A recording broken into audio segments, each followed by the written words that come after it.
we have our mantra now, so all is right with the world. She look like 90s R&B.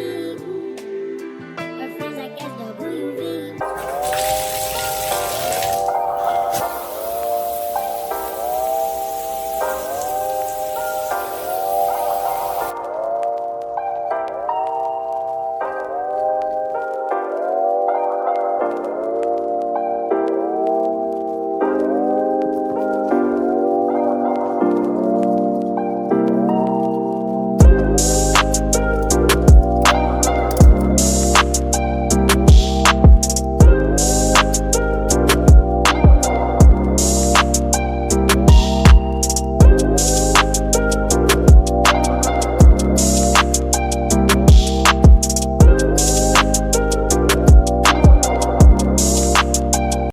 Hey guys, I didn't realize that I started a new vlog, but apparently I did. Today is Tuesday.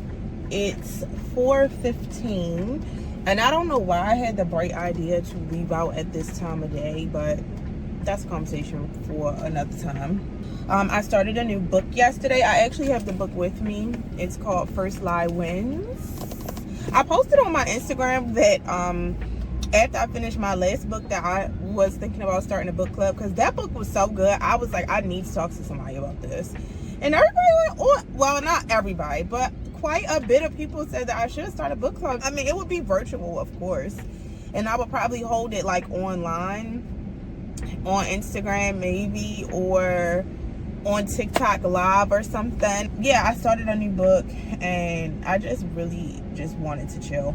I was like, well, today I'm gonna like have a like Atlanta day. Like, I don't feel like I've been doing a lot of things like in Atlanta and taking advantage of being here and just doing the things that are here, exploring Atlanta. So I wanted to try this coffee shop called, well, it's not called Wave 3 anymore, but I've been wanting to go to Wave 3 since I moved here, because I used to see the girls, the Atlanta girlies, going to Wave 3 all the time, but I found out watching Chelsea's vlog that they changed the name. Yeah, it's called The Postcard now. So I was like, I'm gonna go there, get a matcha, and then I want to go, been meaning to go to 2nd Street for forever. So I was like, I'm gonna go there, get me a matcha, and then I'm gonna go to 2nd Street, and then I wanted to go see what else was over there, because I think 2nd Street is like in Howell Mill. I think the only other time I went to the Howell Mill area is when, I don't know if this is shaky or not, but if it is, I apologize. I've only been to the Howell Mill area one other time. That was when I went to try that cafe, or like, it's like a smoothie place, and they were supposed to have like the Erewhon, Duke smoothie, whatever. I just don't ever go to that area. I was going, you know, just see what else was over there after I went to 2nd Street. Like I said, it was 4:15. It's 4:21 now, and I'm just getting out of the house. And I've come to realize that I think it's because I was anxious. Like, I was saying, like, yeah, I'm gonna wake up today, because thankfully I got up pretty early today. Well, early for me, because y'all know my sleep schedule has been so bad. So I actually woke up today at 8:30, and I was like, I'm gonna wake up, I'm going to work out, and then I'm gonna get my day started. My plan was to leave out at 11. That didn't happen. It never happened. I didn't even work out today. I honestly couldn't tell you what I've been doing all day. Like, it's actually sick when I think about the amount of time that I'm unproductive, and I can't even believe that I'm admitting that on camera or like to other people.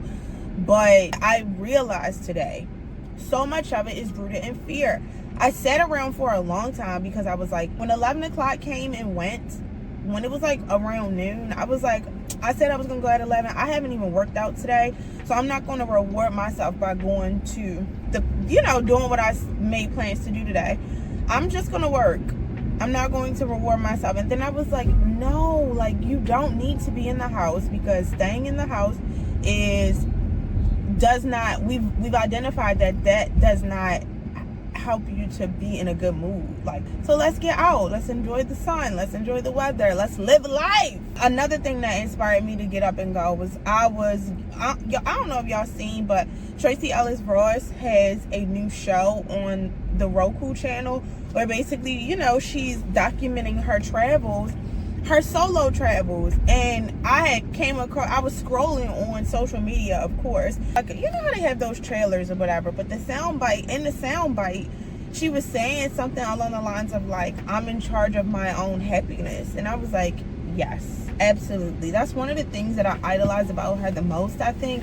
Being single and being of a particular age, like, and as a woman, she's just very inspiring to watch and to witness, like, her living her life. You know what I'm saying? So I was like, yep, yes, Aunt Tracy, you're absolutely right. I am in charge of my own happiness. And so I'm going to try to, like, you know, start having experiences alone. Even if it's not my preference, like, there's nothing stopping me other than what's going on in here.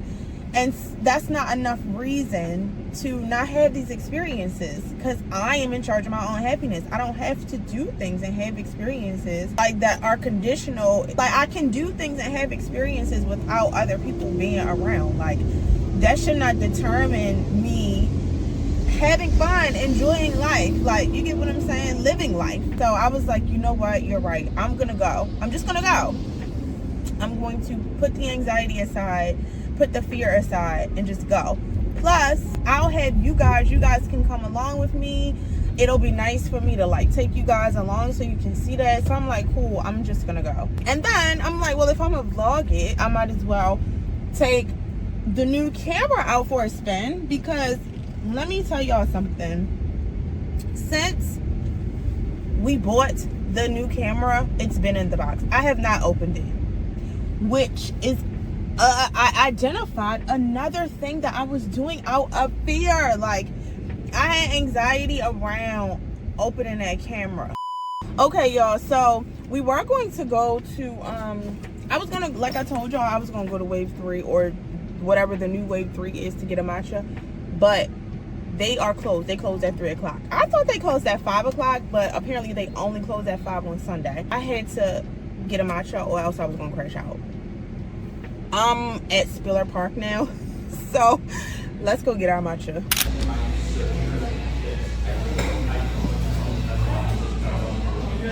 Hi, I'm good. How are you? Great. Can I get an iced matcha latte? Can I get that with oat milk?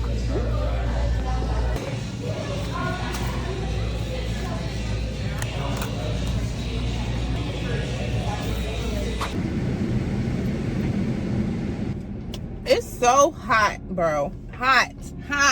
So I gotta turn this air up. I know y'all probably like, girl, you got on a long sleeve shirt. You talking about it's hot. But if you know, these shirts are so thin, like literally thin, so thin.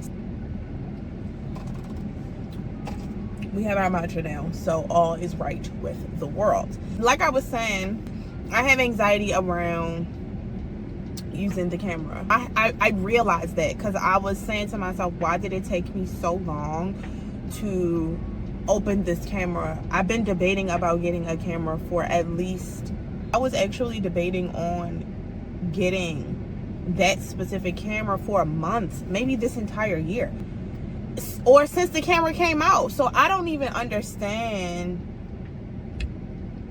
where that came from. I don't know if it was like guilt because of the cost of it, or just like the fact that I was telling myself, yeah, you're going to buy yourself an actual camera when, you know, content creation pays for it. Just the fact that didn't necessarily pan out that way. I don't know, but I had anxiety around the camera, which is why it was still in the box. And I sat with that for a second, and then I was like, no, we're not doing this. So take the camera out the box. I thought it was going to be an easy thing of like turning it on, put the memory card in, and boom, we're ready to go. Girl, no. It was so many steps I had to go through in trying to get that camera to work that by the time I did, the battery was so low that I'm like, I can't even use the camera anyway. But I bought it with me. Like, I have the camera. I'm getting deja vu. Wow, this is crazy. Like, I have the camera with me, but I'm still recording on my phone because I don't know why I'm still recording on my phone. Like, I don't know, baby steps, I guess. I've got the camera out the box. Now the next step is to actually record with the camera. I don't know. Either way, If y'all see an instant change in the way the footage looks, it's because I started recording on the camera. So all of that took so long with me getting out the house that I didn't get out until 4. I had to mentally prepare myself that I'm going to be in traffic. Hopefully it's not that bad, but that's where we are. So now I'm on my way to 2nd Street, and I'll see you guys when we get there. And I hope for all of this, like, I find the most fire pieces for like the craziest price ever. But I'll see y'all when we get there. Okay, so we're here. We made it. I parked a little bit far from the place because I rode past it. So I just parked on this parking lot that's like behind it. So we have like a little quick 2-minute walk to get there. We made it. That was way less than 2 minutes, but here we are. It's crowded. Ugh. In the city, remember you used to drive a Yukon. I pick up whenever you call. In the parking lot in Tucson, like, are you with me? In the phantom with the roof gone. I pull up like Jimmy Neutron. I can help you get on roof on. Like you home, I know.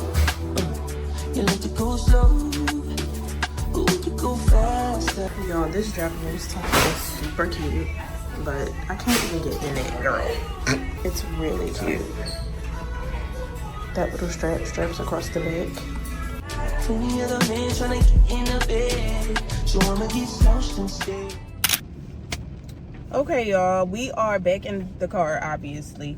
I didn't get anything because actually that was very underwhelming. Like, I don't really know what I was expecting, but it was not that. To be completely honest, it's not. I keep doing this because I don't like my hair like this, but I keep doing this because the ends are like itching my back. To be honest, that's just like a regular thrift store. And then they have like some designer things there, but I don't personally feel like the designer stuff that's there is worth it, because if I'm not mistaken, like, people like sell stuff back to them. You can take things that you don't want, you can like sell it to the store, or you can use that as like a credit to buy something. You get what I'm saying? And I think that because they have to sell the stuff and people are obviously trying to make a profit, like, because that's part of their business model, the stuff, I don't know if that's how they get all the designer things, but like a lot of the stuff to me is overpriced, even like the designer stuff. For example, there was a belt in there that I was considering getting, and I'm glad that I looked it up because they were selling a belt for $250. Mind you, the belt on the website right now is available, like, not sold out, none of that, is available right now online for $188. So why y'all selling it for $250? Yeah, it was just really underwhelming. So y'all saw the 3 pieces that I tried on. The jacket was cute, it just was not my style. The other 2 tops I couldn't fit, which I actually wasn't surprised. I tried them on anyway, but a lot of the things that I saw honestly just wasn't my size. I wanted jeans. I was looking for like some cool jeans or like cool men's jeans. That was so underwhelming. Like, all the men's jeans that they had were, I don't even know what that selection was. And then, because like, to me, it does not give, like, I know that because I've never been to like LA thrift stores or vintage stores or New York like vintage-y type of stores, and to me, I just would assume, based on what I see online, that the selection and the curation is a little bit better. I don't know, I guess it just depends on what your style is too, because they were heavy like 90s and Y2K streetwear focus, which is not what I was looking for, and that's not really my style. So there were a few things in there that I would consider getting, but I just felt like I didn't like the price. The Billionaire Boys Club jacket, it was like and then also they had some things that I did like, but they were wintertime things, and sometimes that is how the thrifting game works. But I don't want that stuff. Like, I need clothes to wear right now, today. You get what I'm saying? So I wasn't looking for that stuff. I could maybe have gotten those things and just held on to them, but I wasn't looking for that stuff. Like, I didn't even look through half those sweatpants. I didn't look through them jackets. I didn't look through them sweatshirts. I didn't look through any of that stuff because that's not what I need. I don't know. It was just strange. The shoe selection wasn't great. The bags, there were a couple of bags that I looked at that I would have considered, but actually, I'm lying. There was only one bag that I really would have been like, yeah, I want that. And it was that Dior bag. And I think I got it was a like Dior bag, and it had like a little pocket on the side. So cute. But it was $1,600. I don't necessarily know if I would have wanted to pay $1,600 for that. If it was under $1,000, I would have got it. The other two bags I was thinking about getting, I was like, okay, at this point, do you really want these bags, or are you just getting something to get it? You get what I'm saying? Because there was this like little Prada nylon little like shoulder bag, like 90s style shoulder bag that I was going to get, which was cute. I actually would have gotten that, but the zipper was broke, and I'm not buying that bag with the zipper broke at the price that it was at. So that was one. There was another little like hard box style top handle bag that was really cute by Stud, but also it was like, do you really like this bag, or are you only getting it because you just feel like you want to buy something? Even that Stud bag was $90, and it had a stain on it, so I'm gonna have to go somewhere to get it treated. And for $90, if it was like $60 or $50, I would have got it. But at $90, I was just like, yeah, no. To me, I don't know. I feel like my thing with the vintage resale stores or whatever, I'm cool with it being a markup if the piece is like super, super rare, highly sought after. Like, okay, fine. I'm cool with it if it's in pristine condition and you marking it up. I'm cool with that too. Or not even pristine, but if it's like in good condition. I would much rather people source things like vintage stuff and stuff like that, vintage designer. I would much rather you source it and pay to get it repaired or clean and all the things, so that it's in tip-top condition before you resell it, and factor that into your price and markup, as opposed to you just hiking up the price and selling it to me as is. Like, because in my mind as a consumer, I cannot justify paying all that money, and I really feel like I need to serve as some kind of consultant for this kind of stuff, because it blows my mind. But anyways, I mean, honestly, it's giving me notes, because potentially I was considering doing this myself as like a passion project. I don't 100% know if I'm going to, but I'm still considering it. But yeah, that's just how I feel about that. So I even feel like that across the board, like not just with this store in particular, but if I'm not mistaken, they got more than one location. So maybe I'll try to look into finding the other location, if I'm not mistaken. But yeah, that was very underwhelming. So next stop, because I feel like I'm out now, I'm not ready to go back in the house, so I'm trying to figure out what else I wanted to do while we're out. Give me a second, let me see.